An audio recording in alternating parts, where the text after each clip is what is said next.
Dear students, இப்போ நம்ம என்ன பார்க்குறோன்னா வெல்கம் டு அவர் சேனல். இங்கே பாருங்க, 11th அக்கௌண்டன்சி, 11th அக்கௌண்ட்ஸ் இதுதான் இது வந்து 3வது சாப்டர் பார்க்க போகிறோம். 3வது சாப்டருக்கு முன்னாடி முதன்மை பதிவேடுகள், குறிப்பேட்டு பதிவு அப்படின்னு சொல்லிட்டு இந்த கணக்கு தான் பார்க்க போகிறோம். ஃபஸ்ட்டு 2 லெசன் இருக்குது. 2 லெசனுமே தியரி தான். அதில் எல்லாமே முக்கியமான கொஸ்டின் தான். அதை எல்லாமே படிச்சிங்க. இதுக்கு முன்னாடியே சமன்பாடு இருக்குது. சமன்பாடு ரொம்ப ஈஸி தான். பட் உங்களுக்கு டவுட் இருக்குது, நடத்துங்க ஒரு முறை நீங்கள் கேட்டீங்கன்னா கமெண்டில் நான் இந்த சமன்பாடு கணக்கு போடுறேன். ஆனால் இப்போ நம்ம போட போகிறது குறிப்பேட்டு பதிவு தான் போட போகிறோம். பார்த்துங்க. இந்த குறிப்பேட்டு பதிவுனாக்கா ஃபஸ்ட்டு போகிறது இரட்டை பதிவு முறை அப்படின்னு. ஒவ்வொரு நடவடிக்கையும் 2 தன்மைகளை கொண்டு உள்ளதான் இரட்டை பதிவு முறை. கணக்கியல் விதியின் பிரகாரம் ஒவ்வொரு நடவடிக்கையும் 2 தன்மை பெற்றிருப்பது தான் இரட்டை பதிவு முறை. இதில் ஒற்றை பதிவு முறை இருக்குது. இருந்தால் நம்ம இரட்டை பதிவு முறையை தான் பார்க்க போகிறோம். இப்போ பார்த்தீங்கன்னாக்கா கணக்கியலின் பொன்னான விதி. கணக்கியலின் பொன்னான விதி பேஜ் நம்பர் 44 இருக்குது பாருங்கள். இந்த குறிப்பேட்டு பதிவுக்கு முக்கியமாக ரொம்ப தேவை பேசிக் அப்படின்னு பார்த்தீங்கன்னாக்கா இந்த 3 விதி தான் பொருந்தும். இந்த 3 விதி நல்லா தெரிஞ்சுக்கிட்டீங்கன்னா அந்த கணக்கு ரொம்ப ஈஸியாக போடலாம். நல்லா புரிஞ்சுக்கினா இன்னும் ஈஸியாக போடலாம். அதை பற்றி நான் ஃபஸ்ட்டு சொல்ல போகிறேன் பாருங்கள்.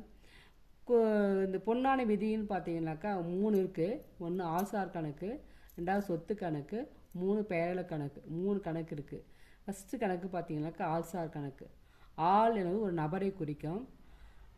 அதே போல் வங்கியும் பிரதிநிதித்துவ ஆள்சார் கணக்காக அது செயல்படுது. வங்கி ஒரு பெறுபவர் தருபவராக இருக்குது. அதுவும் ஒரு ஆள்சார் கணக்கு வருது. அப்போது ஆள்சார் கணக்குனா பெறுபவரை பற்று செய்க, தருபவரை வரவு செய்க. சொத்து கணக்குனா உள் வருவதை பற்று செய்க, வெளிச்செல்வதை வரவு செய்க. ஒரு நிறுவனத்துக்கு ரொக்கம், நிலம், கட்டிடம், ஃபர்னிச்சர், அறைகலன் வாங்குறது, இது எல்லாமே ஒரு நிறுவனத்துக்கு சொத்து. உள்ளே வந்தால் பற்று. இப்போ உள் வருவதை பற்று செய்க, வெளிச்செல்வதை வரவு செய்க. இப்போ பொருள் வாங்குகிறோம், ரொக்கம் வெளியே போகுதுனாக்கா வரவு வைக்கணும். சொத்து கணக்கு விதி. பெயரள கணக்குன்னா செலவுகளை நட்டங்களை பற்று செய்க, வருமானத்தை ஆதாயத்தை வரவு செய்க. செலவுகள்லாம் எதுதான் செலவுன்னு சொல்லி பார்த்தீங்கன்னா வாடகை செலுத்தியது, சம்பளம் கொடுத்தது, மின் கட்டணம், நுழைவு கட்டணம், உள்நுழைவு வரி, இது எல்லாமே செலவுன்னு வச்சுக்கோ. இப்போ செலவுகளை நட்டங்களை பற்று செய்க, வருமானத்தை ஆதாயத்தை வரவு செய்க. வருமானம் பார்த்தீங்கன்னாக்கா பெற்ற வாடகை, பெற்ற சம்பளம், பெற்ற பங்காதாயம், இதெல்லாம் பெறுதல், பெற்ற வட்டி, இதெல்லாம் வருமானம். இப்போ வருமானத்தை ஆதாயத்தை வரவு செய்க. இந்த 3 இதை வச்சு தான் நம்ம கணக்கு போட போகிறோம். பார்த்தீங்கன்னா இதில் நீங்கள் ஒவ்வொரு நடவடிக்கையும் ரொம்ப கவனமாக படிக்கணும். கவனமாக படிச்சுட்டு இப்போ நம்ம அது பார்த்தோம்ல, 3 விதி பார்த்தோம்ல, ஆள்சார் கணக்கு, சொத்து கணக்கு, பெயர் கணக்கு, இந்த 3 விதி பார்த்தோம்ல. இந்த 3 விதியுமே கண்டிப்பாக அவசியம் அந்த நடவடிக்கையில் 2 கணக்கு இல்லை 1 கணக்கு கண்டிப்பாக அவசியம் இடம்பெற்றிருக்கும். இப்போ நீங்கள் அந்த நடவடிக்கையை படிச்சுட்டு அது ஆள்சார் கணக்கு விதியில் பொருந்துதா, சொத்து கணக்கு விதியில் பொருந்துதா, பெயர் கணக்கு விதியில் பொருந்தா நீ பாகுபடுத்த வேண்டும். நீங்கள் கண்டிப்பாக புரிஞ்சுக்கணும். அப்படி இருக்கும்போது தான் நீங்கள் கரெக்டாக கணக்கு போடுங்க. ஒவ்வொரு நடவடிக்கையும் படிக்கும்போது அது ஆள்சார் கணக்கா, சொத்து கணக்கா, பெயர் கணக்கா, எந்த விதியின் கீழ் வருது, எது பற்றுத்தன்மை, எது வரவுத்தன்மை, அப்படி ரொம்ப கவனமாக நீங்கள் கவனிக்கணும். அப்படி போட்டால் ரொம்ப ஈஸி. இது மட்டும் நல்லா தெரிஞ்சுட்டு அந்த கணக்கு ரொம்ப ஈஸியாக போடலாம். இப்போ ஃபஸ்ட்டு பார்த்தீங்கன்னாக்கா 7வது கணக்கு போட போகிறோம். பயிற்சி வினாவில் பாருங்கள். பயிற்சி வினா 7, பக்கம் 67. ஹேண்ட் ரைட்டிங் கொஞ்சம் இப்படி தான் இருக்கும், கொஞ்சம் புரிஞ்சு பார்த்துங்க. இப்போ ஃபஸ்ட்டு நம்ம எடுத்து உடனே என்ன பண்ணுறோம் பாருங்கள், தலைப்பு எழுதிடுறோம். தலைப்பு எழுதும் மனோகர் ஏடுகளை குறிப்பேட்டு பதிவு தருக. மனோகர் ஏடுகளில் குறிப்பேட்டு பதிவு. அதே போல் எந்த கணக்கு படித்தா என்ன பேர் கொடுக்குறாங்களோ அந்த பேர் போட்டு குறிப்பேட்டு பதிவு போடுங்க. இப்போ குமார் ஏடுகளின்னு கொடுத்தா குமார்னு போட்டுங்க, அசோக் குமார் கொடுத்தா அசோக்னு போட்டுங்க, நளினின்னு போடுங்க. என்ன பேர் கொடுக்குறாங்களோ குமார் எந்த பேர் கூட அந்த ஜெயசீலன் கொடுப்பாங்க. இப்போ ஜெயசீலன் ஏடுகளில் குறிப்பேட்டு பதிவு அப்படின்னு சொல்லிட்டு ஃபஸ்ட்டு நம்ம தலைப்பு எழுதிக்கிறோம். அதுக்கடுத்து பார்த்தீங்கன்னாக்கா இப்படி தான் அக்கௌண்ட்ஸ் நோட் இருக்கும். நான் அன்ரூல் நோட்டில் போடுறேன். ஆனால் உங்களுக்கு அக்கௌண்ட்ஸ் நோட்டு ரூல் நோட்டாக தான் இருக்கும். நீங்கள் கடையில் போய் அக்கௌண்ட்ஸ் நோட்டு கேட்டால் கொடுத்துருவாங்க. ஆனால் காலம் இப்படி தான் இருக்கும். இது 4 காலம்: விவரம், பற்று, வரவு. நாள், விவரம், பற்று, வரவு, இப்படி தான் இருக்கும். அதே போல் பார்த்தீங்கன்னாக்கா நாள் ஃபஸ்ட்டு எழுதிக்கிறீங்க. நாள்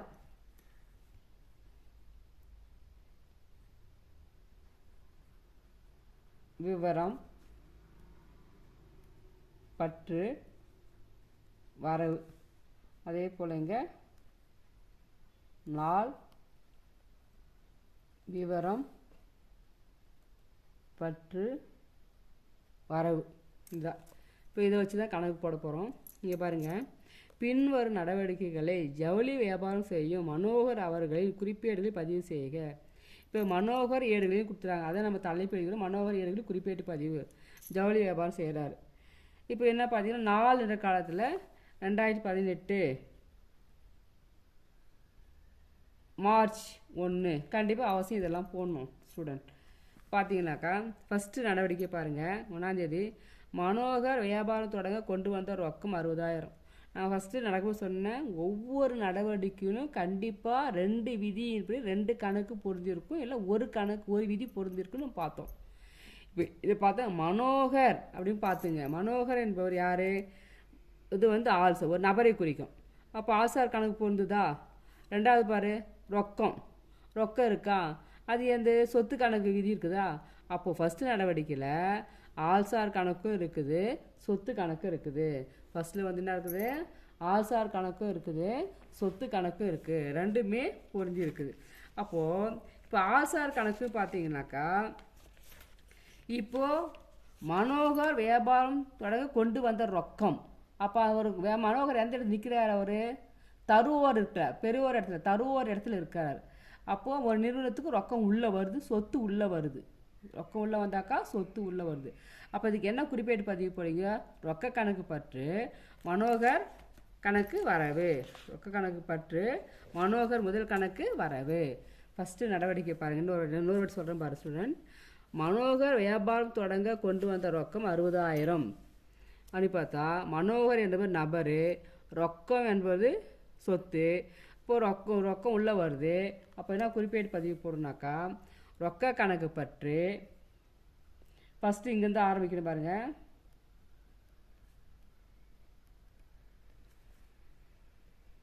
ரொக்க கணக்கு பற்று எப்பயுமே வந்து குறிப்பேடு போது ஃபஸ்ட்டில் எனக்கு ஆரம்பிச்சிட்டிங்கனால 2வது போடும்போது ஒரு எழுத்து, முதல் எழுத்து விட்டு 2வது எழுத்துக்கு நேராக தான் ஆரம்பிக்கணும். இது ஒரு கணக்கியலி விதி, அடிப்படை விதி.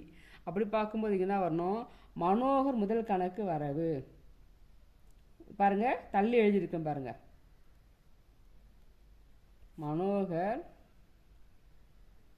முதல் கணக்கு. இப்போ ரொக்க கணக்குக்கு நேராகவே என்ன பண்ணணும்?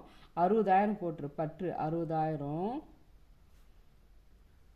இது வந்து 60,000.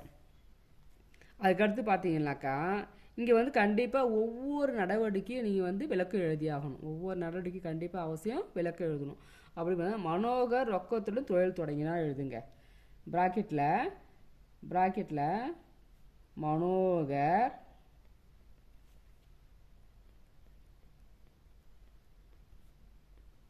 ரொக்கத்துடன் தொழில் தொடங்கினார்.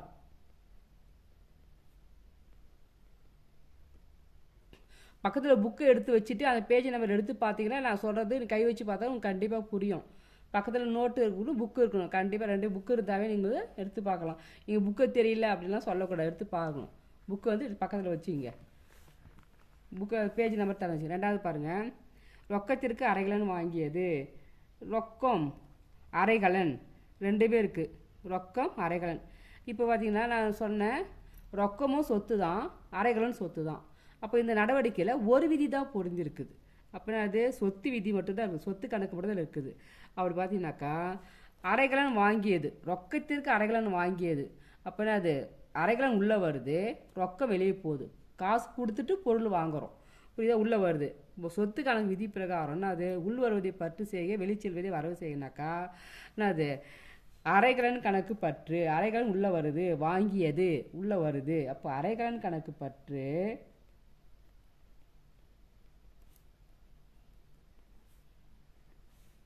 என்னது? வெளியே ரொக்கம் வெளியே போகுது. ரொக்க கணக்கு வரவு எவ்வளோ தொகை? 10,000. பற்று காலத்து 10,000 வரவு காலத்து 10,000 போட்டுக்கிறேன். விளக்கம் வந்து என்ன எழுதுகிற, ரொக்க கொள்முதல் செய்தது. சாரி,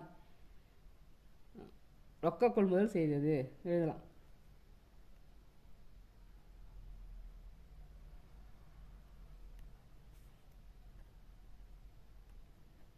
ரொக்க கொள்முதல் செய்தது அப்படின்னு ப்ராக்கெட்டில் போட்டுறீங்க. மூணாவது நடவடிக்கை பாருங்கள். ரொக்கத்திற்கு சரக்கு வாங்கியது. சரக்கு என்னது, சொத்து தான். ரொக்கமும் வந்து என்னது, சொத்து தான். அப்போ என்ன ஆகுது, இங்கே நான் கணக்கு பதிவில் மட்டும் சொன்னேன். ஃபஸ்ட்டே சொன்னேன் வாங்கியதுன்னா கொள்முதல் அப்படின்னு சொன்னேன். அப்போது சரக்கு வாங்கியதுனாக்கா கொள்முதல் கணக்கு பற்று, ரொக்க கணக்கு வரவு. சரக்கு உள்ளே வருது, பணம் வெளியே போகுது, ரெண்டுமே சொத்து கணக்கு விதி. அப்போ கொள்முதல் கணக்கு பற்று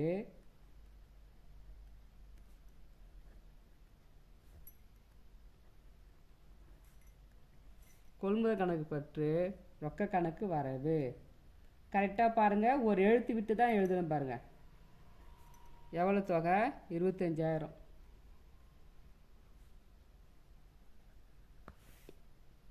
இங்கே ரொக்கத்திற்கு சரக்கு வாங்கியது ப்ராக்கெட்டில்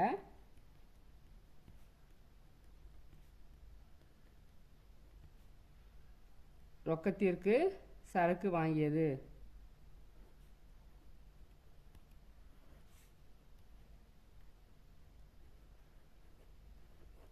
ரொக்கத்திற்கு சரக்கு வாங்கியது. அதுக்கடுத்து பாருங்கள், நாலாவது நடவடிக்கை பாருங்கள்.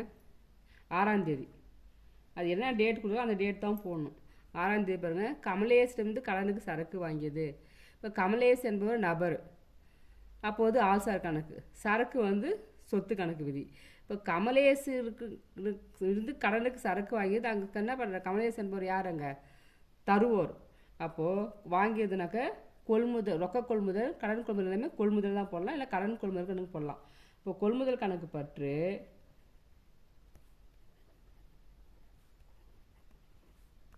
இங்கே யார், கமலேஷ் என்பவர் தருவோர் இருக்கவர். அப்போ கமலேஷ் கணக்கு வரவு.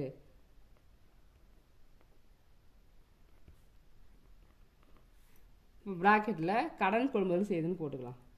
ப்ராக்கெட்டில் கடன் கொள்முதல் போட்டுங்க. கடன் கொள்முதல். அதுக்கடுத்து 8ஆம் தேதி நடவடிக்கை பாருங்கள். ரொக்கத்திற்கு சரக்கு விற்பனை செய்தது. ரொக்கத்திற்கு சரக்கு விற்பனை செய்தது. அப்போனா அது பணம் உள்ளே வருதா, ரொக்கத்துக்கு பொருள் கொடுக்குறோம், பணம் உள்ளே வருதா. அப்போனா அது சொத்து கணக்கு விதி. ரொக்கம் உள்ளே வருது, உள் வருதை பற்று செய்யனாக்கா ரொக்க கணக்கு பற்று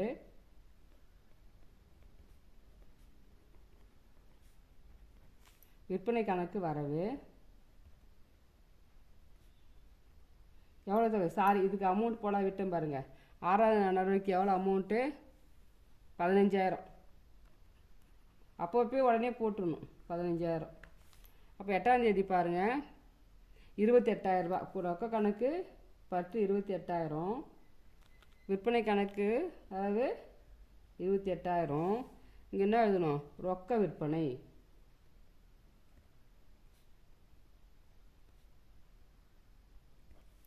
ரொக்க விற்பனை. அதுக்கு பார்த்தீங்கன்னா 8ஆம் தேதிக்கு அடுத்து 10ஆம் தேதி. 10ஆம் தேதி நடவடிக்கை பாருங்கள். ஹரிக்கு கடனுக்கு சரக்கு விற்பனை செய்தது. மேலே கொடுத்தது பாருங்கள், ரொக்கத்துக்கு சரக்கு விற்பனை. அடுத்து பாருங்கள் கடன் விற்பனை. ஹரிக்கு கடனுக்கு சரக்கு விற்பனை செய்தது. ஹரிக்கு அப்படின்னு ஹரி எங்கள் இடத்துல ஒரு ஆள்சார் கணக்கு விதி. ஆள்சார் கணக்கு போய் ஹரி என்பவர் அங்கே எந்த இடத்துல நிற்கிறாரு, பெறுவோர் நிற்கிறார். அப்போது ஹரி கணக்கு பற்று, ஹரி என்பவர் பெறுவோர். அப்போது இது ஹரி கணக்கு, ஹரி கணக்கு பற்று விற்பனை கணக்கு வரவு.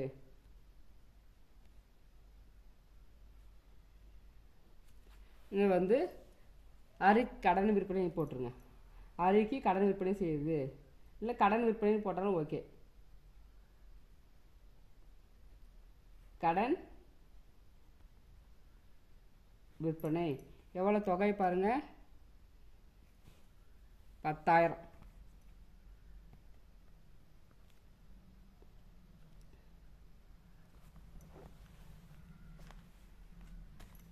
அதுக்கு அடுத்து பாருங்கள் 14ஆம் தேதி பாருங்கள். 14ஆம் தேதி கமலேஷுக்கு செலுத்திய ரொக்கம். அதுக்கு முன்னே பாருங்கள் 6ஆம் தேதி நடவடிக்கை பாருங்கள். 6ஆம் தேதி வந்து 15,000 ரூபாய் சரக்கு வந்து கடனுக்கு வாங்கியிருக்கோம். அதே வந்து 14ஆம் தேதி 12,000 ரூபாய் திருப்பி கொடுக்குறோம். அப்போது கமலேஷுக்கு செலுத்திய ரொக்கம், கமலேஷ் அந்த இடத்துல கமலேஷ் வந்து ஆள்சார் கணக்கு விதி, ரொக்கம் வந்து சொத்து கணக்கு விதி. இப்போ கமலேஷுக்கு செலுத்திய ரொக்கம், கமலேஷ் என்பவர் அந்த இடத்துல எப்படி இருக்காரு? பெறுவோர். கமலேஷ் வந்து பெறுவோர். அப்போ கமலேஷ் கணக்கு பற்று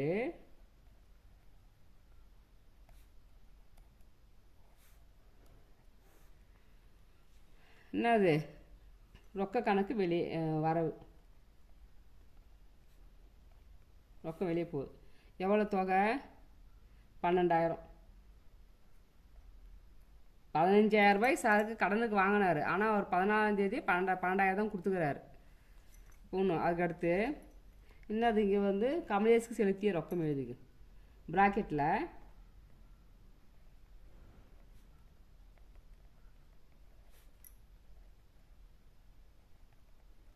கமலேஷுக்கு செலுத்திய ரொக்கம் அப்படின்னு எழுதிங்க. அதுக்கடுத்து பார்த்தீங்கன்னா 18ஆம் தேதி நடவடிக்கை பாரு. வாடகை செலுத்தியது.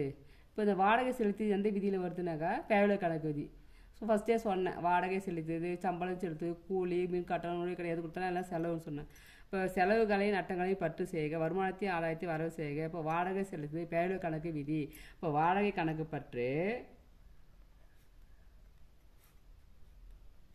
வாடகை கணக்கு பற்று ரொக்கம் வெளியே போகுது. ரொக்க கணக்கு வரவு எவ்வளோ? 500 ரூபா. வாடகை செலுத்தியது எழுதிக்கோ. வாடகை செலுத்தியது அப்படி எழுதிக்கோ. அதுக்கடுத்து 25ஆம் தேதி நடவடிக்கை பாருங்கள். 25ஆம் தேதி அரியிலிருந்து பெற்ற ரொக்கம். அதுக்கப்புறம் 10ஆம் தேதி பாரு, அரிக்கு வந்து கடனுக்கு 10,000 ரூபாய் சரக்கு விற்றுக்குறோம். 10ஆம் தேதி அரிக்கு கடனுக்கு சரக்கு விற்பனை செய்கிறது 10,000. இப்போ 25ஆம் தேதி என்ன பண்ணுறோம்? அவர்கிட்ட பணம் 8,000 வாங்கிறோம். அரியிலிருந்து பெற்ற ரொக்கம். அப்போ அங்கே அரி என்பவர் யாருங்க? தருவோர். ரொக்கம் உள்ளே வருது. சொத்து கணக்கு விதி, ரொக்கம் உள்ளே வருது. அப்போ இந்த ரொக்க கணக்கு பற்று அரி கணக்கு வரவு. ரொக்க கணக்கு பற்று ரொக்க கணக்கு பற்று அரி கணக்கு வரவு.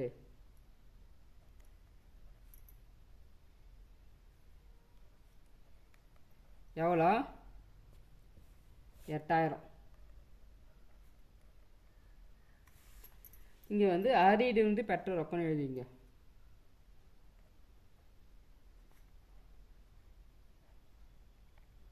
அரியிலிருந்து பெற்ற ரொக்கம் அப்படி எழுதிக்கிறீங்க.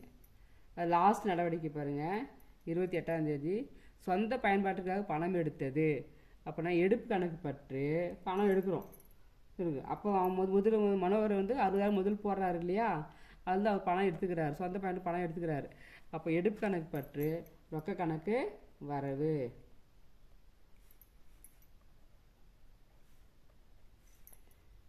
அவருடைய பணம் தான் அவர் எடுத்துக்கிறாரு. அப்போ அவருக்கு தான் அது செலவு மாதிரி தான் அது. இப்போ எடுப்பு கணக்கு பற்று ரொக்க கணக்கு வரவு. ரொக்கம் வெளியே வருது இல்லையா? அப்போ 4,000 ரூபா.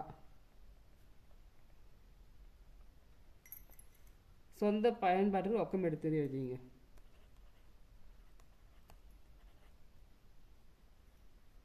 சொந்த பயன்பாட்டிற்காக ரொக்கம் எடுத்தது அப்படி எழுதி. அவ்வளோதான் ஸ்டூடெண்ட்ஸ். இங்கே பாருங்கள், க்ளோஸ்அப் காமிக்கிற பாருங்கள், நல்லா பார்த்துங்க.